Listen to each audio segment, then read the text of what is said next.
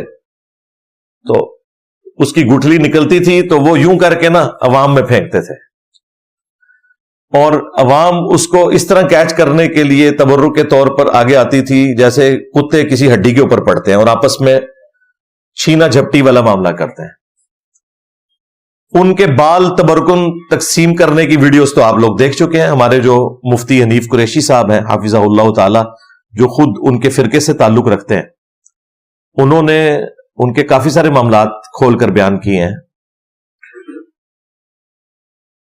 وہ آپ ویڈیوز ان کے چینل کے اوپر دیکھ سکتے ہیں. ہم نے تو خیر یہ لائیو منظر دیکھا ہوا ہے. اس وقت وہ نیا نیا اس راستے سے ہٹنا شروع ہوئے تھے. اس سے پہلے تک ان کی حالت یہ تھی کہ اگر کوئی شخص غلطی سے بھی کسی اجتماع میں، کسی پروگرام کے اندر